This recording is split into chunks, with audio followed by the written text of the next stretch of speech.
Jérémie, chapitre 26. Au commencement du règne de Joachim, fils de Josias, roi de Juda, cette parole fut prononcée de la part de l'Éternel en ces mots. Ainsi parle l'Éternel. Tiens-toi dans le parvis de la maison de l'Éternel, et dis à ceux qui de toutes les villes de Juda viennent se prosterner dans la maison de l'Éternel toutes les paroles que je t'ordonne de leur dire, n'en retranche pas un mot. Peut-être écouteront-ils, et reviendront-ils chacun de leur mauvaise voie. Alors je me repentirai du mal que j'avais pensé leur faire à cause de la méchanceté de leurs actions. Tu leur diras, ainsi parle l'Éternel. Si vous ne m'écoutez pas quand je vous ordonne de suivre ma loi que j'ai mise devant vous, d'écouter les paroles de mes serviteurs, les prophètes, que je vous envoie, que je vous ai envoyés dès le matin, et que vous n'avez pas écouté, alors je traiterai cette maison comme Silo, et je ferai de cette ville un objet de malédiction pour toutes les nations de la terre. Les sacrificateurs, les prophètes et tout le peuple entendirent Jérémie prononcer ces paroles dans la maison de l'Éternel. Et comme Jérémie achevait de dire tout ce que l'Éternel lui avait ordonné de dire à tout le peuple, les sacrificateurs, les prophètes et tout le peuple se saisirent de lui en disant « Tu mourras ! Pourquoi prophétises-tu au nom de l'Éternel en disant « Cette maison sera comme Silo et cette ville sera dévastée, privée d'habitants » ?» Tout le peuple s'attroupa autour de Jérémie dans la maison de l'Éternel.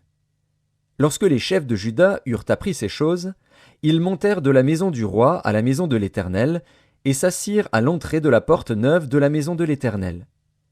Alors les sacrificateurs et les prophètes parlèrent ainsi aux chefs et à tout le peuple.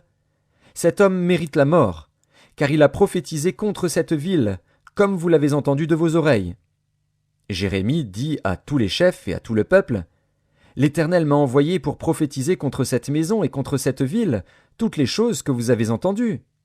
Maintenant réformez vos voies et vos œuvres, écoutez la voix de l'Éternel, votre Dieu, et l'Éternel se repentira du mal qu'il a prononcé contre vous.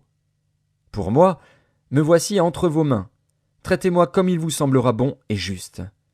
Seulement sachez que, si vous me faites mourir, vous vous chargez du sang innocent, vous, cette ville et ses habitants, car l'Éternel m'a véritablement envoyé vers vous pour prononcer à vos oreilles toutes ces paroles. » Les chefs et tout le peuple dirent aux sacrificateurs et aux prophètes, « Cet homme ne mérite point la mort, car c'est au nom de l'Éternel, notre Dieu, qu'il nous a parlé. » Et quelques-uns des anciens du pays se levèrent et dirent à toute l'assemblée du peuple, « Michée, de Moréchet, prophétisait du temps d'Ézéchias, roi de Juda, et il disait à tout le peuple de Juda, « Ainsi parle l'Éternel des armées.